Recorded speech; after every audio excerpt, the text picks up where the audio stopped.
Assalamualaikum warahmatullahi wabarakatuh.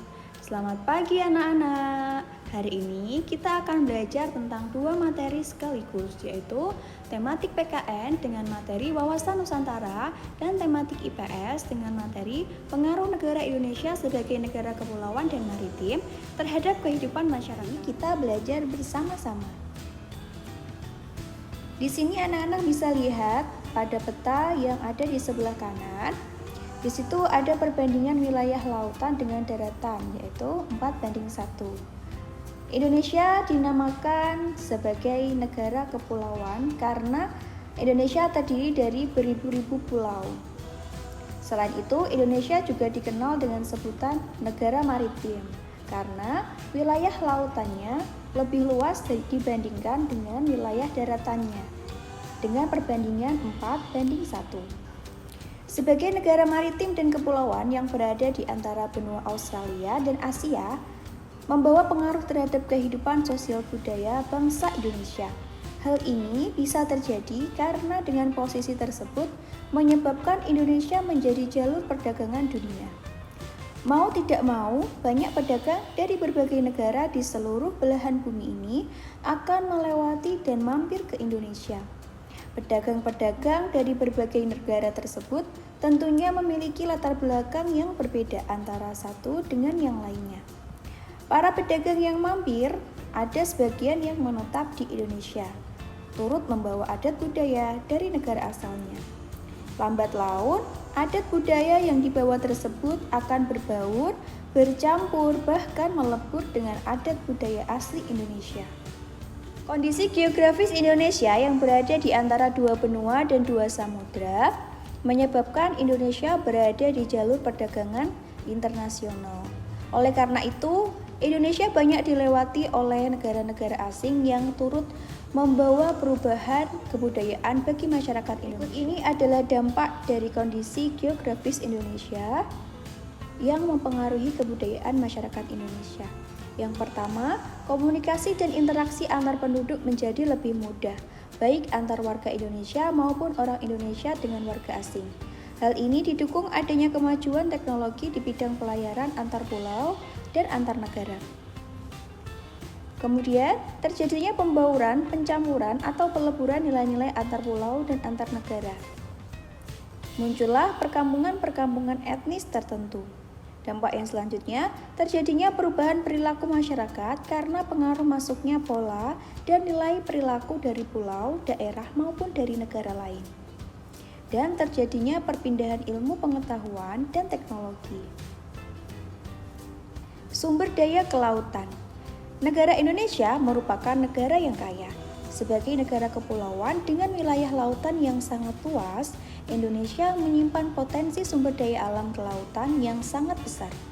Dengan luas yang mencapai 5,8 juta km persegi, diperkirakan Laut Indonesia dapat menghasilkan sumber daya ikan sebesar 6,4 juta ton yang tersebar di perairan wilayah Indonesia. Di samping itu, potensi sumber daya kelautan dapat dikembangkan untuk budidaya berbagai jenis makhluk hidup seperti budidaya ikan laut, moluska, dan rumput laut. Selain itu, wilayah laut Indonesia juga memiliki potensi sumber energi, yaitu kandungan minyak bawah laut dan energi gelombang laut. Selanjutnya adalah sumber daya pertanian.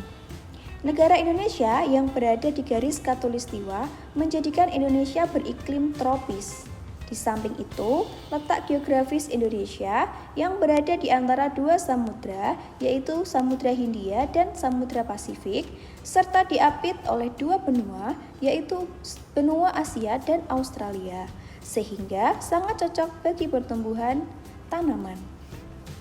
Sektor pertanian yang menjadi andalan perekonomian bangsa dapat menghasilkan berbagai produk pertanian, seperti sayur-sayuran dan buah-buahan, untuk memenuhi kebutuhan dalam negeri, bahkan diekspor ke luar negeri.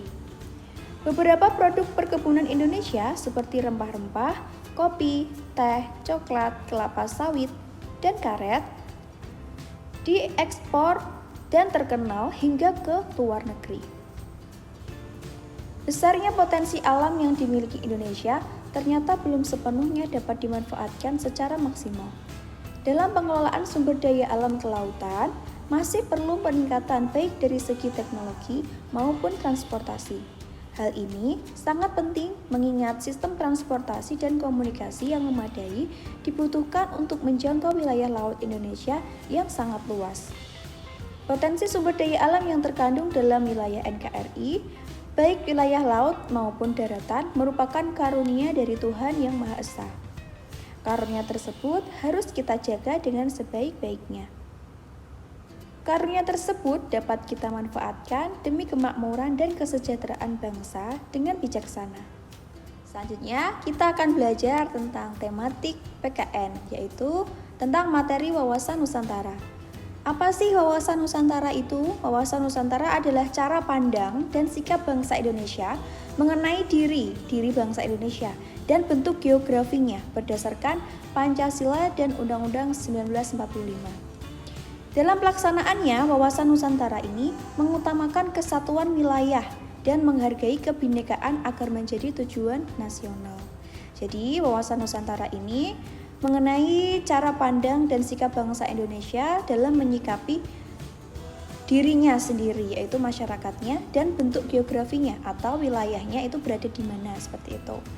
Adapun dalam wilayah pembangunan nasional, wawasan Nusantara berfokus kepada perwujudan Kepulauan Nusantara sebagai satu kesatuan politik, sosial, budaya, ekonomi, serta pertahanan dan keamanan.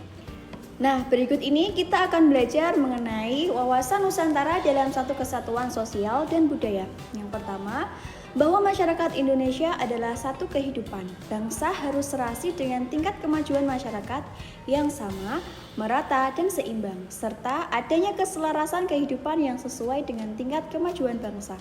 Artinya di sini bahwa masyarakat Indonesia di seluruh Indonesia ini akan disamaratakan baik dalam bidang pendidikan, ekonomi maupun sosial budaya. Yang kedua, bahwa budaya Indonesia pada hakikatnya adalah satu, sedangkan corak ragam budaya yang ada menggambarkan kekayaan budaya bangsa yang menjadi landasan pengembangan budaya bangsa seluruhnya, dengan tidak menolak nilai-nilai budaya lain yang tidak bertentangan dengan nilai budaya bangsa, yang hasilnya dapat dinikmati oleh bangsa. Artinya, bahwa di Indonesia ini pada hakikatnya budayanya adalah satu, sedangkan corak ragam yaitu budaya di tiap-tiap daerah itu kan berbeda-beda ya nak ya. Nah, itu menjadi sebuah kekayaan bangsa. Selain itu, budaya-budaya dari luar, nilai-nilai dari luar yang masuk ke Indonesia selama itu tidak bertentangan dengan budaya kita bisa mengadopsi atau kita bisa menerima dan menjalankan di kehidupan sehari-hari. Wawasan Nusantara dalam satu kesatuan ekonomi. Yang pertama, bahwa kekayaan wilayah Nusantara adalah modal dan milik bersama bangsa dan keperluan hidup sehari-hari harus tersedia merata di seluruh wilayah tanah air. Nah, pada wawasan Nusantara yang pertama, dalam satu kesatuan ekonomi ini, bahwa seluruh kekayaan wilayah Nusantara baik itu di wilayah lautan maupun di daratan itu adalah milik bersama. Ya, jadi keperluan hidup sehari-hari itu harus tercukupi dan sama rata di berbagai wilayah di Indonesia. Kemudian tingkat perkembangan ekonomi harus serasi dan seimbang di seluruh daerah tanpa meninggalkan ciri khas yang dimiliki oleh daerah. Yang ketiga, kehidupan perekonomian di seluruh wilayah Nusantara merupakan satu kesatuan ekonomi yang diselenggarakan sebagai usaha bersama atas asas kekeluargaan dan ditunjukkan sebesar-besarnya bagi kemakmuran. Alhamdulillah, materi hari ini sudah selesai. Semoga bermanfaat, tetap semangat dan jaga kesehatan. Wassalamualaikum warahmatullahi wabarakatuh.